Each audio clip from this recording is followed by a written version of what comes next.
Salut à tous, ici Michael, j'espère que vous allez bien. On se retrouve aujourd'hui pour une nouvelle vidéo consacrée au logiciel Blender, toujours dans l'information. Et enfin aujourd'hui, on va commencer quelque chose qui a été beaucoup demandé. Il s'agit de votre première modélisation 3D sur Blender.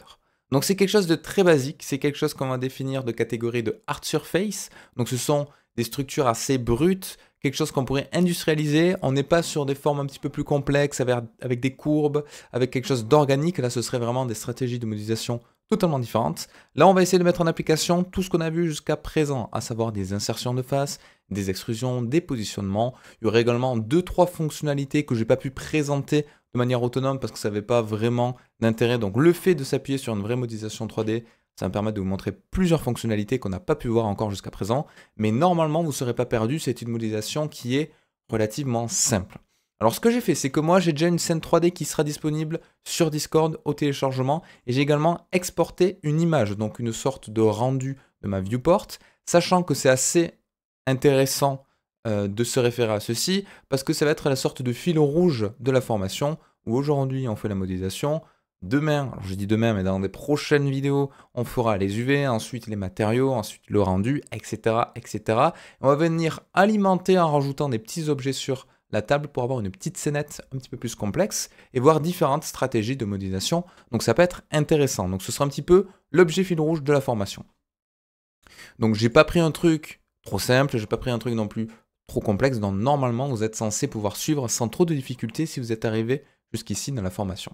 Donc première chose que je vais faire, c'est loader une image de référence. Donc je vais aller en haut à droite. Au lieu de l'outliner, je vais aller dans l'image editor, je vais faire open. Et là, je vais aller chercher tout simplement l'image que je mettrai également sur le Discord, donc dans la catégorie formation. Je vais cliquer et faire Open Image, et voilà ce que j'ai.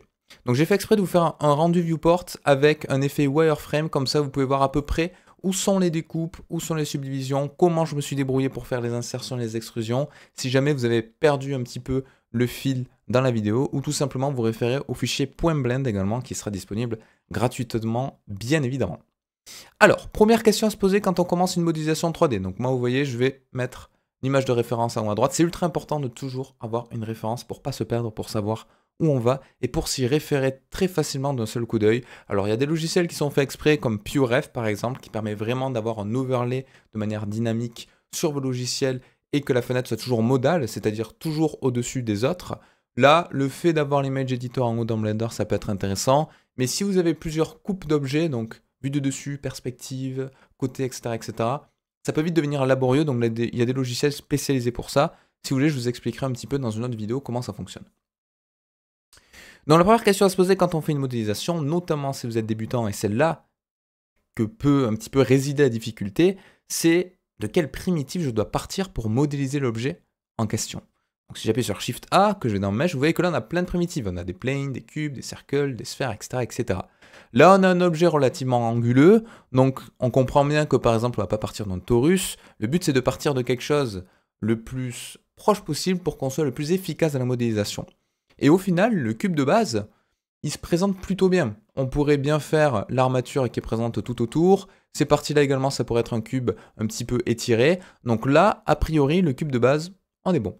Donc je vais supprimer tout de même les deux éléments qui servent à rien, à savoir la light et la caméra. Et là, je vais commencer à faire la modélisation. Alors dans un premier temps, je ne vais pas m'attarder sur la taille réelle de mon objet. Peut-être que ma table va faire 20 cm, peut-être qu'elle va faire 3 mètres, c'est pas très grave. Dans un premier temps, ce qui est important, c'est de respecter les proportions, donc les rapports d'échelle entre les objets.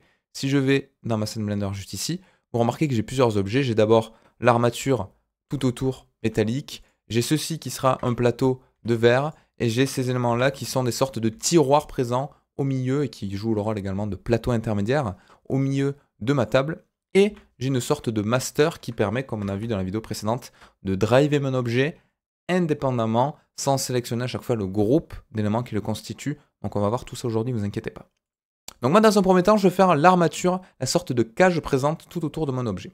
Alors il y a des méthodes beaucoup plus efficaces pour modéliser ça comparé à ce qu'on va voir aujourd'hui, mais on n'a pas encore vu les outils nécessaires. Donc on va se forcer à utiliser tout ce qu'on a vu jusqu'à présent dans la formation pour réaliser ceci.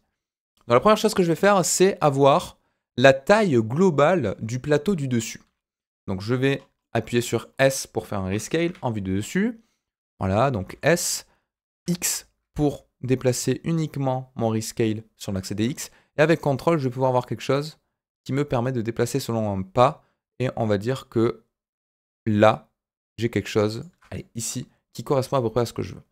Maintenant, il est beaucoup trop épais en hauteur. Moi, ce qui m'intéresse, c'est d'avoir cette distance ici. Donc, comment je vais faire? Ben, je vais passer, pareil, avec S, Z, CTRL, et je vais essayer d'aplatir un petit peu mon plateau. Là, on va dire qu'on est bon. On n'est pas à l'abri de changer encore un petit peu la taille. Je pourrais faire des allers-retours avec ma scène de base. Et on s'aperçoit qu'effectivement, le plateau était un petit peu plus large. Donc, on va l'agrandir un chouïa, voilà, comme ceci, avec un rescale. Et là, on est pas mal. Maintenant, comment je peux faire pour creuser mon plateau? Alors, il y a plusieurs possibilités. Je pourrais faire des insertions et regrouper les faces. Je pourrais faire des loop cuts. Moi, ce qui va m'intéresser, c'est de faire des loop cuts. Pourquoi? Parce que le fait d'avoir des coupures vraiment rectilignes comme ça va m'intéresser ensuite pour faire des extrusions vers le bas. Si je fais une insertion, là où je vais être un petit peu embêté, c'est qu'en appuyant sur la touche I, alors déjà, premier problème qu'on va devoir corriger, c'est que j'ai pas quelque chose qui est homothétique. Donc ça, je suis obligé d'aller dans les paramètres, de faire CTRL A et Scale pour appliquer l'échelle. Par défaut, elle est en 2, 3, 1 et 0, 1, parce que j'ai fait des rescale, mais je n'ai pas appliqué les transformations de l'objet. Donc je vais faire CTRL A, Scale, j'ai tout à 1, et maintenant si je fais une insertion, on est tout bon. Donc là, je vais un petit peu vite, mais tout ça, on l'a déjà vu. Donc vraiment, j'insiste, regardez les vidéos précédentes, sinon vous allez être perdu. Donc voilà. Là, si je fais une insertion, vous voyez que là, j'ai pas matière ensuite à faire une extrusion carrée, comme je le veux ici. Donc c'est pas ça qui va m'intéresser. Donc je vais faire des loop cuts avec CTRL R. Il m'en faut un certain nombre. D'abord, je vais faire CTRL R sur la hauteur, molette vers le haut, comme ça j'ai deux coupes, échappe pour centrer, et avec S et CTRL, donc S, X, CTRL, je vais déplacer ceci pour avoir une coupure qui ressemble à peu près à ça. Ok? Je vais faire la même chose dans l'autre sens. CTRL R, deux coups de molette, hop là, enfin un seul coup de molette pour avoir deux coupes, échappe, S, Y, CTRL. Et je vais monter jusqu'à avoir quelque chose d'à peu près carré sur ma coupe ici. Alors, on ne l'aura pas forcément vu qu'on a un rescale qui n'est pas homothétique. Donc ce que je vais faire, c'est qu'avec SY, je vais prendre un petit peu plus large. Donc par exemple, allez, quelque chose qui ressemble à ceci. Et je vais resélectionner mes deux loops avec Alt et Shift que j'ai précédemment modifié. Passe en vue dessus, faire un scale en X et avoir quelque chose qui est à peu près carré comme ceci. On pourrait avoir quelque chose de beaucoup plus précis. On n'a pas encore vu les outils de mesure. Donc je pourrais faire des copier-coller de dimensions, mais ce n'est pas ce qui m'intéresse pour le moment. Donc là, on est pas mal. Mon plateau est par contre un petit peu trop haut. Moi, j'aimerais bien la même largeur ici et là, par exemple. Là, on s'en rend pas trop compte, mais on va devoir creuser notre plateau. J'insiste également sur le fait qu'on va faire exprès de séparer le mesh qui est juste là. Donc ça rajoute une difficulté supplémentaire de conception. Pourquoi? Parce que comme on aura un plateau en verre, on veut vraiment quelque chose d'indépendant pour pas avoir des problèmes de rendu que je vous expliquerai par la suite. Donc comment je fais pour creuser cette partie-là avec cette partie-là? Je pourrais sélectionner mes faces et les supprimer avec X, mais ensuite je devrais reconstituer tout le bord ici parce qu'il est ouvert. Donc ça, c'est pas forcément la manière la plus optimale. Donc je vous montrerai un outil qui est ultra pratique qui s'appelle le Bridge Faces. Le Bridge Faces, il peut être utile pour deux choses. Pour creuser un objet en reliant deux faces qui ont à peu près la même taille, ou pour relier deux objets en extrudant des faces en faisant un merge automatique. Je m'explique. Si je rajoute un cube, je duplique comme ça avec Shift D. Je fais par exemple deux insertions ici sur ces faces. Si je veux relier ces deux faces, je pourrais faire un Alt E, un long normal, faire ceci, faire un merge au milieu comme on a vu précédemment. C'est très long, c'est très laborieux. Donc il y a un outil qui permet de le faire tout seul, en sélectionnant deux faces, en faisant clic droit et en faisant un Bridge Faces juste ici. Et hop là, automatiquement il me relie mes deux faces. Donc ça c'est très pratique. D'autant plus que ça permet également de creuser des objets. Donc si je fais un I ici, là vous voyez les deux faces étaient à l'extérieur des objets, donc ça les a reliés de manière extérieure à ma géométrie. Mais là si je sélectionne deux faces opposées et que je fais clic droit, Bridge Faces, il relie mes deux faces en creusant mon objet. Donc ça c'est parfait. Ça c'est ce qu'il nous faut pour notre plateau. Donc ça c'est la fonctionnalité Bridge Faces qu'on n'a pas encore abordé parce que c'est beaucoup plus pratique de le voir sur un cas précis comme on a aujourd'hui. Je vais agrandir un petit peu ma vue 3D, ce sera plus simple. Donc exactement comme l'exemple, je passe en mode édition, je sélectionne en vue de face les deux faces opposées que je veux relier, clic droit, Bridge Faces, et on est tout bon, on a bien creusé notre plateau.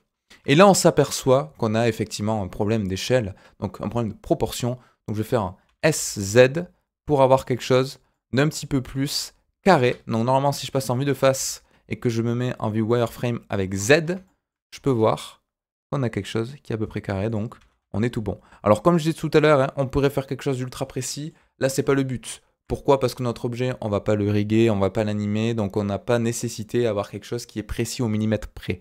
C'est pas très grave. Donc là, on est pas mal.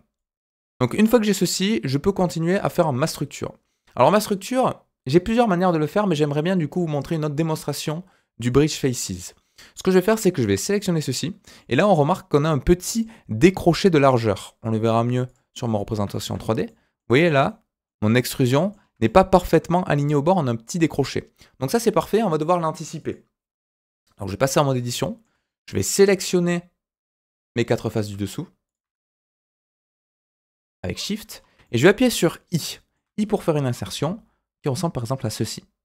Et là, ce décroché-là va m'être ultra utile parce que maintenant, ce que je vais faire, c'est que je vais dupliquer mon objet avec Shift D, mais je ne vais pas le dupliquer en Object Mode, auquel cas j'aurai 2 objets séparés, mais je vais passer en Edit Mode, je vais tout sélectionner, je vais faire Shift D, je vais le décaler, le mettre ici, et cliquer. Et là, j'ai bien une duplication. Et maintenant, je vais pouvoir faire un Bridge Faces entre cette face et cette face. Alors, je suis un petit peu embêté parce que il faudrait que je fasse une rotation à 180 de ça. Pas de problème. Je vais faire Alt A pour tout désélectionner. J'aimerais bien sélectionner toute cette partie-là. Alors, je peux le faire manuellement comme ceci, mais autre fonctionnalité que je vais vous montrer aujourd'hui qui est ultra utile, c'est la sélection des faces liées entre elles. Vous voyez que par exemple, cette face et cette face-là, actuellement, elles ne sont pas liées. Elles sont indépendantes, elles n'ont aucun point en commun.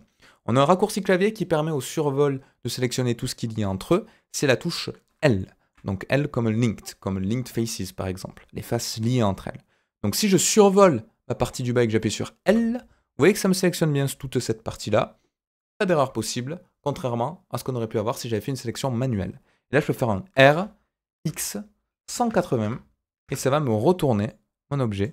Et donc là, en théorie, si je sélectionne à chaque fois cette face-là et la face qui lui est associée, que je fais clic droit, Bridge Faces, vous voyez que j'ai bien mon extrusion entre guillemets automatique et donc ma fusion des deux faces qui se fait.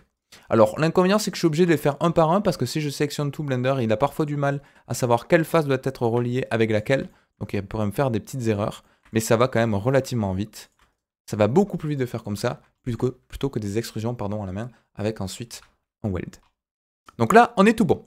Pour que ce soit un petit peu plus visuel, en haut à droite, petite flèche, Cavity, Type, Both, comme ça on a une sorte d'ambient occlusion et d'highlight des arêtes qui créent. Et si vous voulez un effet wireframe comme on avait ici sur le rendu, je peux cliquer ici sur wireframe, ça peut être aussi utile pour vous pour voir un petit peu comment le modèle réagit. Et donc là on est tout bon, CTRL S. On a la première partie, c'était peut-être la partie la plus complexe parce qu'il y avait des nouvelles fonctionnalités qu'on n'avait encore jamais vues. Donc maintenant on va faire le plateau du dessus, le plateau de verre. Alors là aussi, plusieurs possibilités. On pourrait faire quelque chose un petit peu à vue d'œil, où j'essaie de faire quelque chose qui ressemble à ça, avec plusieurs scales pour matcher, mais ce serait pas 100% parfait. Alors pour notre exemple, c'est pas dramatique, on pourrait le faire comme ça, c'est ce qu'on fera d'ailleurs pour la partie inférieure, on le fera un petit peu à l'œil, mais là, on va essayer de faire quelque chose de précis, comme ça je vous montre comment on peut faire. Donc je vais supprimer cet objet, et je vais dupliquer avec Shift D cet objet-là. Donc vous allez remarquer que souvent quand on fait de la modélisation en 3D, on duplique des objets pour avoir des références de taille, c'est beaucoup plus facile, plutôt que prendre une taille et dire ok, là il fait 2,50 m, je fais un truc de 2,50 m pile, on doit le réaligner et tout, c'est pas pratique. Donc là ce qui m'intéresse moi, c'est ces 4 faces-là qui sont jointes pour avoir le tour du plateau. Donc je vais passer en mode édition, je vais sélectionner ces 4 faces-là, je vais faire CTRL-I, parce que je veux supprimer tout sauf ces faces, donc je sélectionne d'abord ça, alors je vous le refais, Alt-clic pour sélectionner le loop, CTRL-I pour inverser la sélection, X face pour supprimer les faces, et là, c'est parfait. J'ai le début de mon plateau qui est réalisé, et vous allez voir qu'on va avoir un petit souci qu'on va très vite corriger. Et maintenant, j'aimerais bien combler ces vides. Comment je fais? Avec Alt, je peux sélectionner, comme d'habitude, la loupe de mes arêtes, et je vais appuyer sur F pour créer une face à partir de la sélection, et je fais pareil en haut. F. Ok? Alors là, on est content, on se dit, mais c'est parfait. Sauf qu'on a un petit souci. On a un petit souci, c'est que si en haut à droite, j'affiche juste ici dans l'overlay, le Face Orientation, vous voyez qu'on a un problème. On a un problème parce que vu que j'ai récupéré des faces qui pointaient vers l'intérieur de mon objet et qu'ensuite j'ai comblé les extérieurs, ben, mes normales sont inversées. Pas de souci si c'est pas clair pour vous, je vais vous expliquer. Souvenez-vous, on avait déjà vu dans les vidéos qu'une normale, c'est un vecteur perpendiculaire orthogonal en 3D à mes faces qui indiquaient leur direction. Parce qu'en 3D, une face planaire n'a pas d'épaisseur, donc elle a forcément une direction. Je peux les afficher en allant en mode édition, donc je vais tout sélectionner. Je vais aller en mode édition, et dans l'affichage en haut à droite, je vais cliquer sur Normal Faces. Tac. Vous voyez qu'en bas, les normales sont bien, elles pointent bien vers les extérieurs. Mais vu que j'ai récupéré ces faces-là qui pointent vers l'extérieur pour mon objet, mais pour le plateau que j'ai créé en haut, en fait, elles pointent où? Elles pointent à l'intérieur. Vous voyez, si j'arrive à aller dedans, alors sinon je vais passer en vue. Vous voyez, quand je vais à l'intérieur, elles pointent bien à l'intérieur, donc ça, c'est pas bon. Ça veut dire problème si je fais de l'animation, problème si je fais du rendu, problème si je fais des matériaux, problème pour récupérer des informations en compositing, donc pas bon du tout. Je suis obligé de corriger cette orientation-là. Comment je fais? Je passe en mode édition, je sélectionne tout avec A, je fais Alt-N et je fais Flip. Flip permet de rotate toutes les normales, et là vous voyez je pointe bien vers l'extérieur, pardon, et comme ça, alors je vais redésactiver les normales, comme ça, si j'affiche mon overlay Face Orientation, je suis bien en bleu, donc ça veut dire que tout est ok. Dès que vous avez du rouge ici sur le Face Orientation, c'est que vous avez une normale sur une face qui a été flippée, donc c'est pas bon. Et donc là du coup j'ai mon plateau qui en théorie a exactement la même taille, donc je peux soit le réaligner à la main, pas pratique, soit faire un Shift S, Selection to Cursor, et bam, si vous n'avez pas bougé votre curseur 3D, automatiquement il sera mis ici. Et avec SZ, je peux venir l'aplatir un petit peu. Et là, vous mettez tout simplement l'épaisseur que vous souhaitez, CTRL S, de votre plateau qu'on fera plus tard en vert. Et donc là, on est pas mal. Et maintenant, si vous avez compris, voilà, c'est également assez simple. Donc je vais passer en mode édition. Cette fois-ci, je m'embête un petit peu moins, on va le faire à la main. Je vais rajouter un cube, parce que vous allez voir que même à la main, ça permet de faire quelque chose qui est relativement concluant sans vraiment prendre une mesure précise. Donc là, je fais des rescale classiques SZ, quelque chose qui ressemble à peu près à ceci. Voilà, je fais un S en X pour aller à peu près jusqu'à là. Donc là, je peux très bien aller sur le bord, faire un SX et faire quelque chose de plus précis. Sachant que moi, j'aimerais bien que ça matche, voilà, à ce petit dégradé là, donc vous ne faites pas avoir avec la distance que vous avez ici. Donc là, on est pas mal. Et je peux faire pareil en fond pour avoir quelque chose qui ressemble à ça. Donc là, c'est vraiment comme vous souhaitez. C'est un petit peu... vous avez carte blanche sur ce que vous voulez faire en termes de modélisation. Voilà. Si vous voulez rajouter des barres intermédiaires, si vous voulez faire une sorte d'escalier sur les tiroirs, ça peut se faire aussi. Il y a plein de choses qui s'offrent à vous. Donc c'est comme vous souhaitez. Moi, je vais faire exprès de faire un rescale, voilà, qui ressemble à peu près à ça. Parce que j'aimerais bien que mes tiroirs commencent à peu près à cette jointure-là. Hop là, comme ceci. Alors comment je fais les tiroirs, comment je fais ces petits dégradés, enfin ces petits creusets, pardon. Alors là, il y a plein de possibilités. Moi, ce que je vous conseille dans un premier temps, c'est de faire la première extrusion présente ici pour faire mes tiroirs. Alors comment je fais ça? Je vais passer en mode édition, je vais faire CTRL R de découpe, je vais faire un clic, échappe pour annuler, pour centrer ça, je fais un scale en X, et là, ici, je vais faire un scale très petit parce que c'est ici que va être représentée ma rainure qui va séparer mes deux tiroirs. Donc une fois que j'ai ça, l'avantage c'est que je peux séparer ces deux faces-là, et là je pourrais faire une extrusion, et j'aurai bien, regardez, un effet de creuset qui est présent juste là. Donc ça c'est quand même très pratique. Ce que vous pouvez faire également, c'est un creuset intermédiaire. Alors le creuset intermédiaire, on l'a ici, juste là. Et du coup là vous vous dites peut-être, ah mais en fait, ça aurait été peut-être plus pratique de faire d'abord ce creuset et ensuite l'extrusion. Et vous avez raison, parce que là, le problème, c'est que si je veux sélectionner ça et faire un contrôleur pour découper, ben maintenant j'ai deux faces qui sont vraiment indépendantes, donc ça ne m'arrange pas. Donc je vais faire des CTRL Z. Donc vous voyez qu'il y a vraiment une sorte d'ordre de réalisation qui peut être assez intéressante quand on fait de la 3D. Donc je vais annuler tout ça, tac, et en fait je vais faire une première extrusion ici, comme ceci. Voilà, parfait. Je vais faire un CTRL R juste là. Voilà, comme ceci. Et là, avec Alt, je vais sélectionner tout le tour de mes faces. Juste là. Et là, je peux faire éventuellement un Alt-E along normals. Et là aussi, si je fais ça, ma découpe d'après, peut-être qu'elle va être un petit peu biaisée.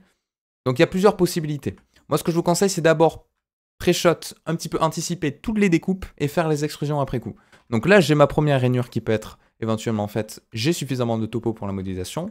Maintenant, je vais faire la même dans ce sens-là, exactement comme on avait fait tout à l'heure. Donc un CTRL R, un scale, que je réduis comme ceci. Alors je pourrais faire quelque chose qui est à peu près la même distance que là, hein, même si c'est pas dramatique. Une fois que j'ai ça, le tour est joué. Je peux sélectionner ces arêtes-là. Je peux faire un Alt-E along normals. Voilà, quelque chose qui rentre un petit peu pour donner un effet de rainure. Et faire exactement la même chose ici. Donc sélectionner ceci et faire... Alors je sais même plus si j'avais fait sur toute la longueur. Non, je l'avais fait que sur les faces de devant. Donc je peux sélectionner uniquement ces trois faces-là. Et faire un Alt-E along normals. Alors là aussi, il y a plein de techniques différentes. Alors là, vous remarquez que mon Alt-E, il n'est pas forcément homogène. Donc ça veut dire quoi? Ça veut dire que j'ai oublié d'appliquer mon scale, comme d'habitude. L'erreur qu'on fait très souvent, donc CTRL-A, scale. Et maintenant, si je fais un Alt-E along normals, j'ai bien quelque chose qui sera cohérent. Et donc là, on est tout bon. J'ai bien mes rainures qui donnent un effet de porte, qui ne sont pas vraiment modélisés à l'intérieur. Donc ça aussi, c'est quelque chose qu'on pourrait modifier. Et on est pas mal.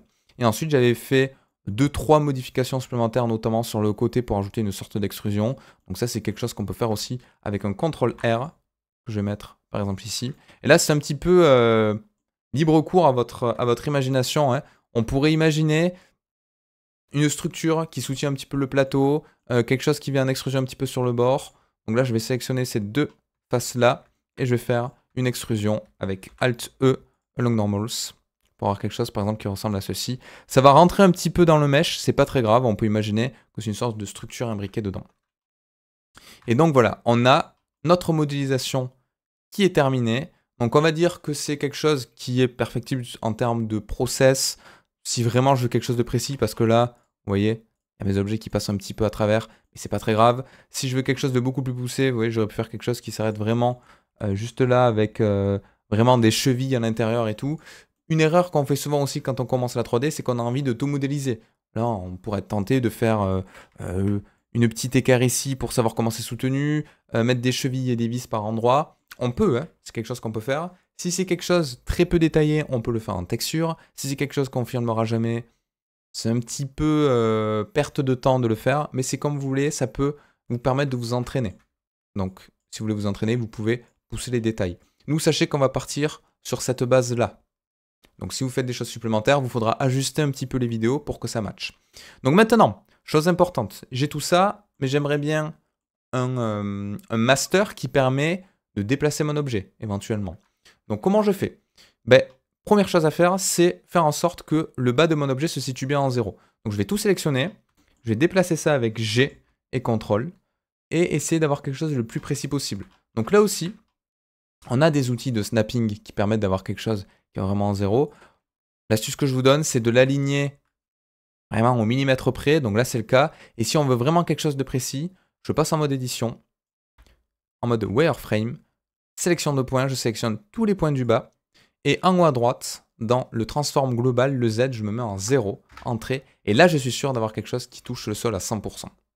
Et maintenant, avec Shift A, je peux rajouter un empty de type Euro, je peux agrandir sa taille si je le souhaite, si je veux que ça dépasse un petit peu.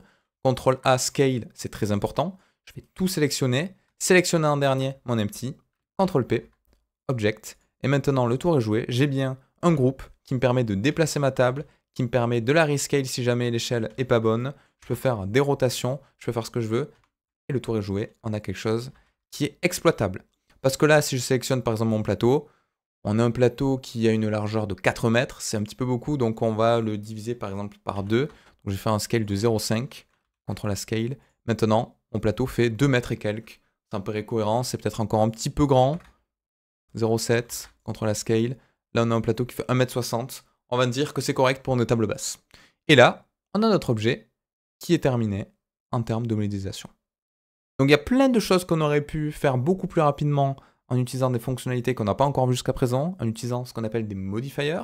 Donc, je pense que je vais essayer de trouver des exemples précis d'objets qu'on peut poser sur la table et qui nécessiterait justement l'utilisation d'autres outils. Comme ça permettra à chaque fois de voir l'outil de manière théorique et de l'appliquer sur un objet qu'on mettra régulièrement sur cette scène-là. Donc c'est un petit peu, comme je disais, la scène de référence qui va suivre un petit peu la formation. Et je trouvais l'exemple assez sympa. Comme ça, on peut faire plusieurs types de shaders. Donc là, on aura par exemple du métal, du bois et du verre. Ça permet de varier un petit peu les trucs. Et ensuite, d'autres objets dessus. Je pense que ça peut être intéressant. Vous pourrez me dire ce que vous en pensez.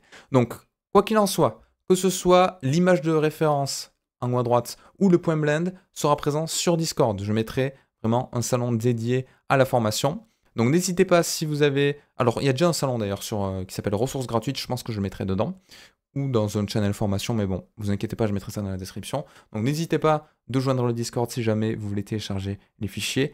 N'hésitez pas également de rejoindre le Twitch qui est présent dans la description, sur lequel je fais des lives régulièrement, donc soit de 3D, soit de gaming, mais souvent quand même ça gravite autour de la 3D. Même quand on joue, on parle un petit peu graphisme 3D, tout ça, tout ça.